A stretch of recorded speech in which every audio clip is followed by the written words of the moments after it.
अस्सलामुअलैकुम। आज के सेशन में हम इलेक्ट्रिकल इलेक्ट्रॉनिक्स के नहायत अहम कानून ओहम लॉ का मुताला करेंगे। ओहम लॉ इलेक्ट्रिकल इलेक्ट्रॉनिक्स में इंतहाई अहमियत का हामिल है। चाहे आप स्टूडेंट हैं, चाहे आप टेक्नीशियन हैं, चाहे आप इंजीनियर हैं, चाहे आपका डायरेक्ट इलेक्ट्रिकल इलेक्ट्रॉनिक्स से ताल्लुक़ नहीं है, आप कंप्यूटर साइंस के तालिब इल्म हैं, तब भी आपको ओहम लॉ का पता होना ज़रूरी है। ये एक ऐसा कानून है जो कि तकरीबन हर इंडस्ट्री में सबसे ज़्यादा इस्तेमाल होता है, यानी कि इलेक्ट्रिकल इलेक्ट्रॉनिक्स के लोग जो हैं वो इसे हर वक्त इस्तेमाल करते ही रहते हैं। तो आइए हम इसके पहलुओं का जायज़ा लेते हैं और उसको तफसील से देखते हैं। इसकी तफसीलात में जाने से पहले हमें चंद चीज़ों का पता होना ज़रूरी है। सबसे पहले आप ये देखें कि वोल्टेज क्या होते हैं। सब और हमने दाएं बाएं तरफ एक बैटरी दिखाई है और उसके साथ ही हमने बैटरी का सिंबल दिखाया है। तो ये बैटरी का सिंबल होता है, ये वोल्टेज यहाँ पर क्या हमने दिखाया है, ये वोल्टेज का सिंबल भी है। और ये बैटरी जो है ये क्या प्रोवाइड करती है, वोल्टेज प्रोवाइड करती है। इस वक्त आपको जो बैटरी नज़र आ रही है, इसके दोनों टर्मिनल पर वोल्टेज तो मौजूद है, लेकिन यहाँ से करंट नहीं चल रहा। करंट कब चलता है, जब यहाँ से यहाँ तक, मतलब पॉजिटिव से नेगेटिव तक या नेगेटिव से पॉजिटिव तक किसी तार की मदद से यहाँ पर इन दोनों का कोई कनेक्शन बनाया जाता है और दरमियान में यकीनी तौर पर कोई लोड लगाया जाता है। अदरवाइज ये एक शॉर्ट सर्किट होता है। तो सबसे पहला जो कंसेप्ट है वो ये है कि वोल्टेज क्या होते हैं। वोल्टेज हमें एक बैटरी से मिलते हैं। हम डीसी वोल्टेजेस की बात कर रहे हैं। हमने उसके बाद ये नीचे एक रजिस्टर दिखाया है। ये रजिस्टर जो है फिलहाल हमने आपको 10 किलो ओम का रजिस्टर दिखाया है। ये एक रजिस्टर का एक सिंबल है। हम इसको इस तरह से भी जाहिर करेंगे। दाएं तरफ हमने एक आपको सादा सर्किट दिखाया है जिसके अंदर हमने एक स्विच दिखाया है, एक रजिस्टर दिखाया है और एक बैटरी दिखाई है। और ये तीनों आपस में सीरीज कॉन्फ़िगरेशन के अंदर जुड़े हुए हैं। जैसे ही हम इस स्विच को ऑन करेंगे तो यहाँ से करंट चलना शुरू होगा और इस रजिस्टर में से गुजरेगा और इस तरह से इस रजिस्टर पर वोल्टेज ड्रॉप होंगे। इन तमाम बातों को हम आइंदा लेक्चर में तफसील से देखेंगे कि वोल्टेज ड्रॉप होने का क्या मतलब है और करंट चलने का क्या मतलब है। अभी हम अपनी तवज्जो जो है वो ओम लॉ पर मरकूज रखते हैं। आइए ये देखते हैं कि हम इन तमाम जो वैल्यूज़ हैं उनको मेजर किस तरह करते हैं। ये देखें कि ये जो हमारे पास सर्किट है इसके अंदर अगर हमने वोल्टेज की मेजरमेंट लेनी है कि यहाँ पर कितने वोल्टेज हैं या यहाँ या इस जो रजिस्टर है यानी कि सर्किट सीरीज सर्किट में कितनी करंट चल रही है, तो हम इनको कैसे मेजर कर सकते हैं। तो इसको मेजर करने के लिए हमारे पास डिवाइसेज हैं। जो हमारे पास वोल्टेज को मेजर करने के लिए हमारे पास वोल्टेज मीटर है। वोल्टेज को हम ईएमएफ भी कहते हैं। तो ईएमएफ या वोल्टेज को मेजर करने के लिए वोल्ट मीटर इस्तेमाल होता है और करंट को मेजर करने के लिए एम्पेयर मीटर इस्तेमाल होता है। करंट को हम एम्पेयर में, एम्पेयर उसकी एक इकाई है, यूनिट है। और इसी तरह रजिस्टर को मेजर करने के लिए, रेजिस्टेंस को मेजर करने के लिए हमारे पास ओहम मीटर इस्तेमाल होता है। ओहम बुनियादी तौर पर रेजिस्टेंस की इकाई है। आजकल हमारे पास मल्टीमीटर दस्तयाब हैं जो कि जिसके अंदर तमाम फंक्शन होते हैं। यानी कि हम उसको अगर यहाँ पर रख लेंगे, जो आपको सामने नज़र ओम का एक सिंबल नज़र आ रहा है, तो हम लोग रेजिस्टेंस मेजर कर सकते हैं। इसी मीटर की मदद से हम करंट भी मेजर कर सकते हैं, वोल्टेज भी मेजर कर सकते हैं। तो हम जल्दी जल्दी देख लेते हैं कि इनको मेजर करने के लिए क्या किया जाता है। सामने देखिए हमने एक सर्किट दिखाया है। इस सर्किट में हमने एक तार दिखाई है जो कि हमारे मीटर में जा रही है। कौन सी मीटर में जा रही है, वोल्ट मीटर में जा रही है। तो जब हमने वोल्ट मीटर मेजर करने होते हैं तो सीधा सीधा हम टर्मिनल के ऊपर, जो बैटरी के टर्मिनल हैं या जिस भी डिवाइस की हमने वोल्टेज मेजर करनी है, उसके टर्मिनल पर वोल्ट मीटर की लीडें लगाते हैं। तो हमें क्या पता चलता है, हमें वोल्टेज पता चल जाते हैं। ये देखें एक और सर्किट हमने दिखाया है। इसके अंदर हमने ये दिखाया है कि इस रजिस्टर के ऊपर हमें वोल्टेज जो ड्रॉप हो रहे हैं वो मेजर करना मकसूद है। तो हमने इसके अक्रॉस, इसके पैरेलल में हमने ये वोल्ट मीटर लगा लिया है। इस तरीके से हमें यहाँ के वोल्टेज पता चल जाएंगे। देखिए यहाँ पर हमने इसी चीज़ को स्कीमेटिक डायग्राम में दिखाया है कि ये हमारे पास बैटरी है। इसके पैरेलल में हमने एक वोल्ट मीटर लगाया है और उसने हमें बता दिया है कि यहाँ पर 12 वोल्टेज मिल रहे हैं। ये एक सर्किट बना हुआ है जिसके अंदर दो रजिस्टर लगे हुए हैं बराबर वैल्यू के, 10 किलो ओम और 10 किलो ओम के। तो इसमें से करंट चली है। करंट चलने की वजह से यहाँ पर वोल्टेज ड्रॉप हुए हैं। आधे वोल्टेज इस पर ड्रॉप हो गए हैं, आधे वोल्टेज इस पर ड्रॉप हो गए हैं। यहाँ की वोल्टेज हम कैसे मेजर करेंगे, इसके पैरेलल में हम एक वोल्ट मीटर लगाएंगे, हमें वो यहाँ पर बता देगा कि यहाँ पर 6 वोल्टेज ड्रॉप हो रहे हैं। अगर हमने करंट को मेजर करना हो तो उसका तरीका ये है कि हमें करंट मीटर जो है, जो एम्पेयर मीटर है, उसको सर्किट के सीरीज में लगाना होता है। ये बात नहायत अहम है। अगर हम जो है उसको किसी बैटरी के पैरेलल में लगा देंगे तो ज़्यादा इम्कान यही है कि जो आपका मीटर है उसका फ्यूज़ उड़ जाएगा, क्योंकि उसमें से बहुत ज़्यादा करंट चलेगा और जो इसका फ्यूज़ होगा वो उड़ जाएगा। तो आमतौर पर किया ये जाता है कि जो सर्किट होता है उसके सीरीज में एम्पेयर मीटर को कनेक्ट किया जाता है। देखें, ये हमारे पास एक सर्किट था और इस सर्किट को ऐसे समझिए कि इसके तार को ब्रेक करके हमने उसके दरमियान में ये मीटर सीरीज में लगा दिए। ये रजिस्टर और ये मीटर आपस में सीरीज लगे हुए हैं। तो इस तरीके से हम क्या करते हैं, हम करंट मेजर करते हैं। आप देखिए कि ये एक स्कीमेटिक में हमने दिखाया है कि ये एक रजिस्टर है, इस रजिस्टर की सीरीज में हमने यहाँ पर एक करंट मीटर यानी कि एम्पेयर मीटर लगा दिया है। तो आप देख सकते हैं कि ये जो करंट चल रहा था वो इसने हमें बता दिया कि 1.2 मिली एम्पेयर करंट चल रहा है, क्योंकि हमारे पास एक बड़ी रेजिस्टेंस 10 किलो ओम लगी हुई थी और 12 वोल्टेज हमने दिए थे, तो 1.2 मिली एम्पेयर इसमें से करंट चल रहा था। आइए अब हम नहायत अहम कंसेप्ट इलेक्ट्रिकल इलेक्ट्रॉनिक्स की दुनिया का शायद सबसे अहम कानून पढ़ते हैं। इस कानून के अंदर सिर्फ दो पॉइंट्स हैं, दो नुकात हैं, वो आपने याद रखने हैं। आपको इंशाल्लाह ये कानून कभी नहीं भूलेगा। और दोनों कवानीन जो हैं उनको जब हम शुरू करते हैं, ये जो पहला कानून है इसको हम सबसे पहले देखते हैं। इसमें हम लफ्ज़ क्या सबसे पहले बोलेंगे, करंट। और जब हम दूसरा कानून पढ़ेंगे उसमें भी हम पहला लफ्ज़ क्या बोलेंगे, करंट। तो हमने बात करनी है दोनों कवानीन के दोनों हिस्सों की बात करते हुए, लफ्ज़ क्या बोलना है, करंट। तो पहला जो ताल्लुक है वो करंट और वोल्टेज के दरमियान है। तो करंट वोल्टेज के रास्त मुतनासिब होता है, डायरेक्टली प्रोपोर्शनल होता है, अगर सर्किट में रेजिस्टेंस मुस्तकिल यानी कि कांस्टेंट रहे। और दूसरी बात क्या है कि पहले भी हमने करंट की बात की थी, अब भी करंट की बात कर रहे हैं। करंट रेजिस्टेंस के बिलक्स मुतनासिब होता है अगर वोल्टेज कांस्टेंट है। तो हमने इनको मैथमेटिकल फॉर्म में दिखाया है कि I directly proportional to V अगर रेजिस्टेंस मुस्तकिल रहे, I inversely proportional to resistance अगर वोल्टेज जो है वो कांस्टेंट रहे।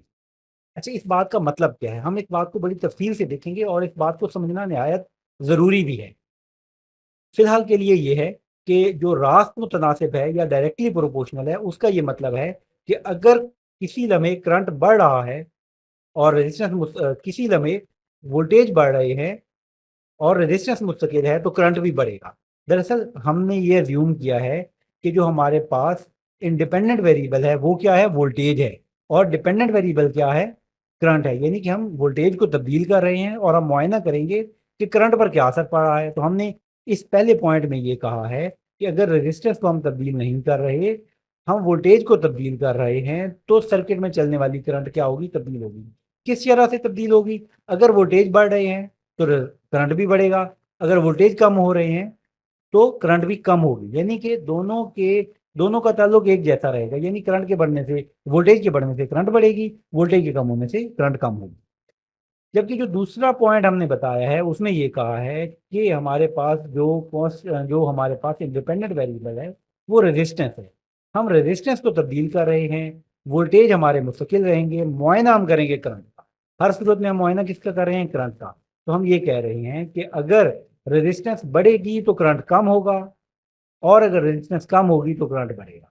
यानी कि अगर एक सर्किट के अंदर वोल्टेज हम तब्दील नहीं कर रहे, रेजिस्टेंस तब्दील कर रहे हैं और करंट का मुआयना कर रहे हैं, तो इन दोनों के दरमियान उल्टा ताल्लुक है। यानी कि करंट को बढ़ाने से रेजिस्टेंस को बढ़ाने से करंट कम होगा और रेजिस्टेंस को कम करने से करंट बढ़ेगा। अगर हम इन दोनों पॉइंट्स को मिला के लिखें तो हम लिखा करते हैं I equal to V over R, और इसी चीज को हम कहते हैं ओहम लॉ। तो आइए हम इन पॉइंट्स को ज़रा तफसील से देखते हैं। इनको तफसील से देखने से पहले हम एक दफ़ा जो हमारे पास ये डायरेक्टली प्रोपोर्शनल और इन्वर्सली प्रोपोर्शनल है, इनके ग्राफ को देख लेते हैं। देखिए, बाएं तरफ हमने डायरेक्टली प्रोपोर्शनल दिखाया है। डायरेक्टली प्रोपोर्शनल ये है, आप ये देखें कि अगर एक वैल्यू जो हमने हॉरिजॉन्टल एक्सिस पर दिखाई है वो बढ़ रही है तो दूसरी वैल्यू भी बढ़ रही है। हमने बेसिकली तीन चीज़ें दिखाई हैं। इन तीनों के अंदर क्या है कि हमारे पास एक कांस्टेंट है, तो इसका स्लोप चेंज हो रहा है। इस बात को भी हम तफसील से देखेंगे कि ये कांस्टेंट क्या है। दरअसल हमने ये कहा था कि जब हम क्या करेंगे, वोल्टेज को बढ़ाएंगे तो करंट क्या होगा, बढ़ेगा। लेकिन रेजिस्टेंस हमने मुस्तकिल रखी थी, तो अगर रेजिस्टेंस की वैल्यू तब्दील होगी तो ये स्लोप तब्दील होगा। इस डायग्राम, इस ग्राफ को दिखाने का मकसद ये है कि आपको ये पता चल जाए कि डायरेक्टली प्रोपोर्शनल का ग्राफ किस तरह का होता है।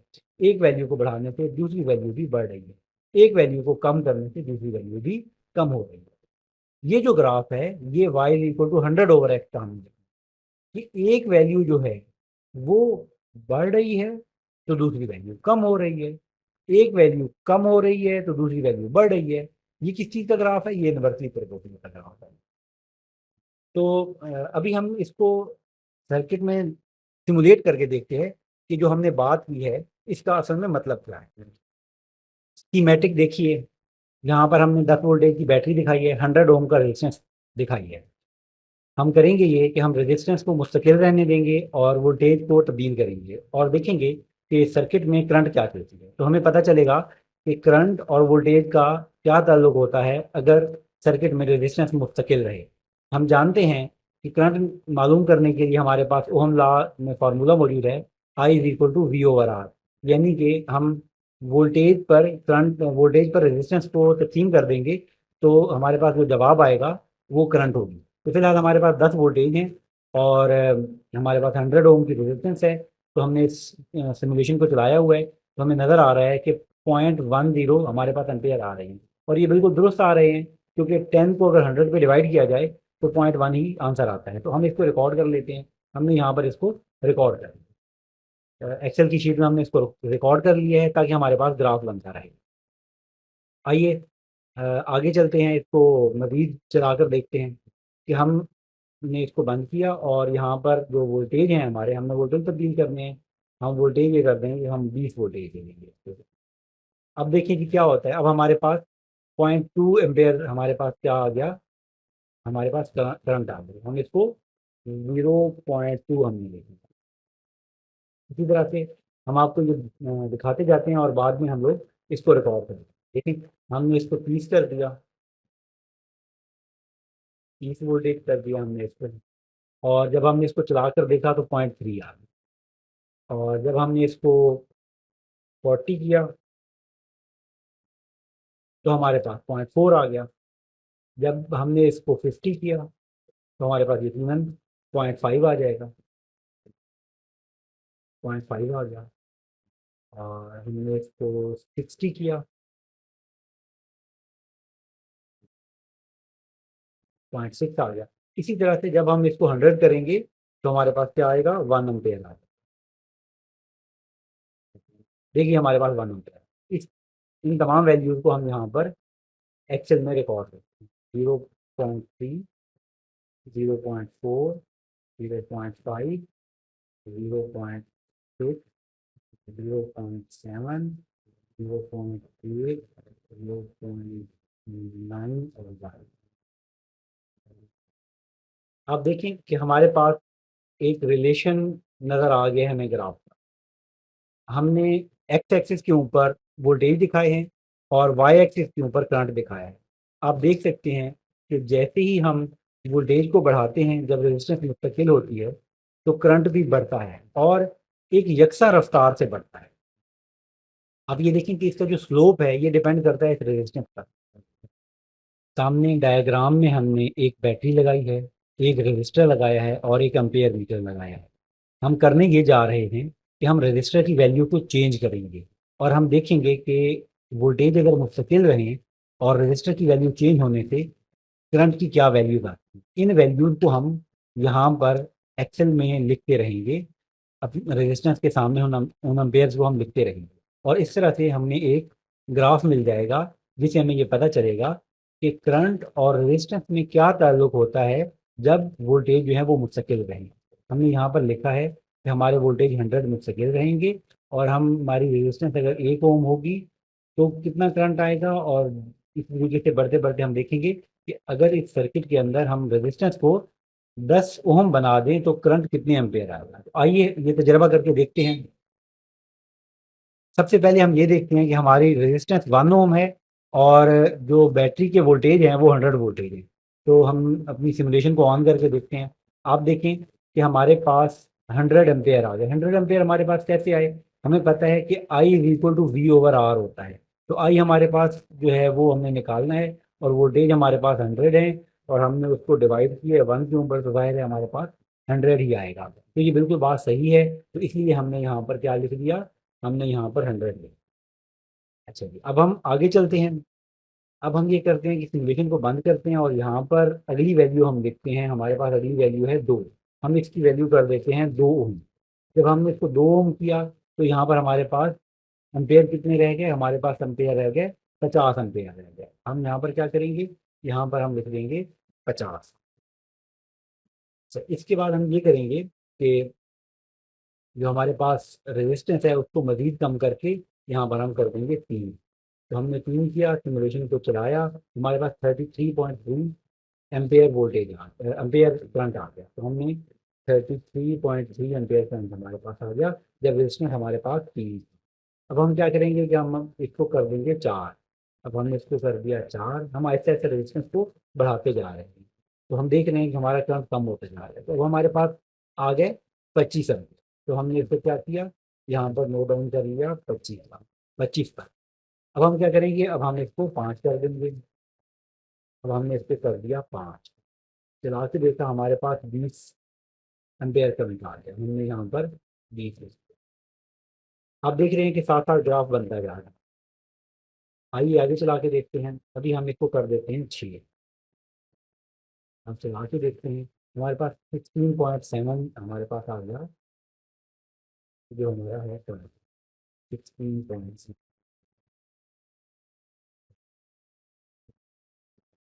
इसको हम देखते हैं और इसको 7 कर देते हैं, हमारे पास 14.3 आ। हमने इसको भी यहाँ पर नोट डाउन कर दिया।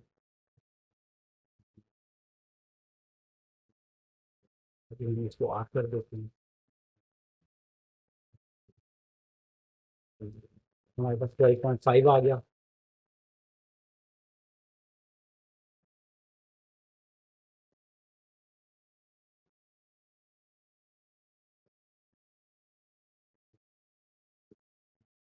इसको चला के देखा 11.1 आ गया। और फाइनली हम क्या करते हैं, इसको बंद करते हैं और इसको 10 कर देते हैं। आप देख सकते हैं कि हमारे पास 10 एम्पेयर करंट आ गया। तो हमने ये नंबर 10 किया। अब ये देखें कि हम अगर हमारे पास क्योंकि वोल्टेज 100 थे और हमारे पास करंट होता है, current is equal to V over R, voltage divide by resistance. तो 100 डिवाइड बाई 1 100 होता है, 100 डिवाइड बाई 2 50 होता है, 100 डिवाइड बाई 33.3 होता है। और इसी तरीके से अगर हम वोल्टेज के ऊपर जो कि 100 हैं उनके उसके ऊपर डिवाइड करेंगे तो हमारे पास ये वाली वैल्यू आती है। अब ये ग्राफ है। अब इस ग्राफ में नोट करने वाली ये बात है कि ये देखिए यहाँ पर एक्स एक्सिस पे हमने रेजिस्टेंस दिखाई है और वाई एक्सिस पे हमने करंट दिखाया है। इसमें जैसे जैसे रेजिस्टेंस बढ़ रही है उसी तरह से हमारा करंट कम हो रहा है अगर वोल्टेज मुस्तकिल रहे तो।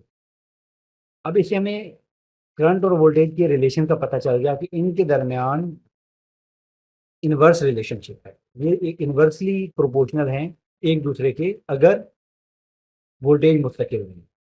इसमें जो सबसे बारीक नुक्ता जो कि एडवांस लर्नर्स के लिए आप ये गौर करें कि ये एक लीनियर रिलेशनशिप नहीं है। इसका क्या मतलब है, इसका ये मतलब है कि इसमें रेजिस्टेंस के तब्दील होने के साथ जो वो करंट के तब्दील होने की शरह है वो भी तब्दील हो रही है, वो मुस्तकिल नहीं। अगर ये शरह मुस्तकिल होती और ये एक लीनियर ग्राफ होता तो यहाँ से हम लोगों का आप माउस को देखें इस तरह का कोई ग्राफ हमारे पास आता। तो बहुत सारे जो लर्नर्स हैं उनको इस बात पे शायद यकीन ना आ रहा हो कि ये जो करंट और रेजिस्टेंस का जो ताल्लुक है वो लीनियर नहीं है। अगर आप गौर करें तो हम पहले कह चुके हैं कि ओहम लॉ के अंदर हम लोग ये कह चुके हैं कि करंट रेजिस्टेंस के बिलअक्स मुतनासिब है। और उसको हम इस तरह से लिखते हैं कि I proportional to 1 over R. तो आप जानते हैं कि X Y is equal to 1 over X का ग्राफ जो होता है वो लीनियर नहीं होता बल्कि वो तकरीबन इसी शेप का होता है। रेजिस्टेंस और करंट के ताल्लुक को वादी करने के लिए हम इसी ग्राफ को एक और तरीके से बनाकर देखते हैं। आप भी इसको एक्सेल में बना के देखिए, आपको भी इस पे मजीद ग्राफ बनाकर देखिए, कंसेप्ट मजीद वाज़ेह होगा। देखिए हम इसको सिलेक्ट करते हैं और जाते हैं हम लोग इंसर्ट में, और यहाँ से हम लोग लाइन ग्राफ में जाते हैं और हम ये वाला सिलेक्ट कर देते हैं। जब हमने ये सिलेक्ट किया तो हमें ये पता चला कि ये हमारे पास जो ग्राफ नज़र आ रहा है आपको, ये हमारा ग्राफ बन रहा है इन वैल्यूज़ का, यानी कि हमारी वैल्यूज़ 1 से लेकर 10 तक बढ़ रही है। जैसे जैसे ये बढ़ रही हैं उसी निस्बत से ये वाली जो वैल्यूज़ हमने रिकॉर्ड की हैं, ये क्या हो रही हैं, ये उसी हिसाब से कम हो रही हैं। तो अब आपको वाज़े तौर पर पता चल गया कि जब एक वैल्यू आहिस्ता आहिस्ता बढ़ रही है और यकसा रफ्तार से बढ़ रही है, तो दूसरी वैल्यू जो कि करंट की है वो कम हो रही है, लेकिन उसके कम होने की जो रफ्तार है वो यकसा नहीं है। मतलब जिस रेशो से वो कम हो रही है वो यकसा नहीं है, बल्कि वो यहाँ पर जो है वो तेज़ी से कम हो रही है। और फिर यहाँ आप देखें आहिस्ता-आहिस्ता उसके कम होने की रफ़्तार भी कम हो रही है, और यहाँ पर तो एक-एक डिजिट का हमने फ़र्क दिखाया है, लेकिन यहाँ पर उसके कम होने की रफ़्तार बहुत कम है। तो ये जो एक ख़ास रिलेशनशिप है, जिसके बारे में अक्सर लोग ये समझते हैं कि जब किसी सर्किट के अंदर वोल्टेज मुस्तकिल हों और रेजिस्टेंस तब्दील हो रही हो, तो करंट के तब्दील होने की शरह मुस्तकिल होती है। ये कंसेप्ट दुरुस्त नहीं है। ओहम लॉ के मुताबिक जो करंट और रेजिस्टेंस का आपस में ताल्लुक है, वो इस तरह का है। इस बात को आप ज़हन नशीन कर लें, जो एडवांस लर्नर हैं, उनको इंशाल्लाह इस बात से बहुत फ़ायदा होगा। आइए ओहम लॉ को समराइज़ करते हैं। ओहम लॉ के 2 अहम नुकात हैं। पहला नुक्ता ये है कि अगर किसी सर्किट में रेजिस्टेंस मुस्तकिल रहे, तो वोल्टेज बढ़ाने से करंट बढ़ेगी, और इसी तरह से अगर वोल्टेज को कम करेंगे तो करंट कम होगी। दूसरा अहम नुक्ता ये है कि अगर किसी सर्किट में वोल्टेज मुस्तकिल रहें, तो रेजिस्टेंस बढ़ाने से करंट कम होगी, और रेजिस्टेंस कम करने से क्या होगा, करंट बढ़ेगी। दूसरा जो हमने इसको अहम एक पॉइंट वाज़ेह करना चाहा है, वो एडवांस लर्नर के लिए है, वो ये है कि करंट और वोल्टेज का ग्राफ एक लीनियर ग्राफ होता है और एक डायरेक्टली प्रोपोर्शनल ताल्लुक को ज़ाहिर करता है, जबकि करंट और रेजिस्टेंस का ग्राफ एक नॉन लीनियर ग्राफ है और इनवर्स प्रोपोर्शन को ज़ाहिर करता है। आप ये देखें कि ये करंट और रेजिस्टेंस का ताल्लुक नहीं है, क्योंकि ये एक लीनियर ग्राफ है। इसमें ये दिखाया गया है कि एक क्वांटिटी अगर बढ़ रही है तो दूसरी क्वांटिटी कम तो हो रही है, लेकिन एक यकसा रफ्तार से कम हो रही है। जबकि जो हमारे पास करंट और रेजिस्टेंस का ताल्लुक होता है, वो लीनियर नहीं होता, बल्कि वो इस तरह का कर्व बनता है। इसी तरह से जो करंट और वोल्टेज का ताल्लुक है, वो क्या होता है, वो लीनियर होता है, यानी कि वो सीधी एक लाइन होती है। तो उसमें क्या होता है कि जिस रफ्तार से हमारे पास वोल्टेज बढ़ रहे होते हैं, उसी रफ्तार से करंट बढ़ रही होती है, और ये तब्दील होने का ताल्लुक जो होता है, ये कांस्टेंट होता है। तो ये जो सामने हमने आपको एक फंक्शन दिखाया है, ये इसमें अगरचा ऐसा लग रहा है कि ये भी ऐसा ताल्लुक है जिसमें एक चीज़ बढ़ने से दूसरी चीज़ बढ़ रही है, लेकिन करंट और वोल्टेज का जो ताल्लुक होता है किसी सर्किट में, अगर रेजिस्टेंस मुस्तकिल रहे, तो वो एक स्ट्रेट लाइन की तरह का होता है। हमारा आपको एक पैगाम ये है कि अगर आपका इस टॉपिक के मुतालिक कोई भी सवाल है, यानी होम लॉ के मुतालिक, या आपको कोई भी कन्फ्यूजन है, तो बराए मेहरबानी कमेंट सेक्शन में अपना सवाल लिखें। आपको उसका जवाब जल्द अज जल्द देने की कोशिश की जाएगी। अगर आपको हमारी वीडियोज़ पसंद आई हैं, तो हमारी वीडियोज़ को लाइक करें, चैनल को सब्सक्राइब करें, और बराए मेहरबानी अपने दोस्तों को भी भेजें। शुक्रिया।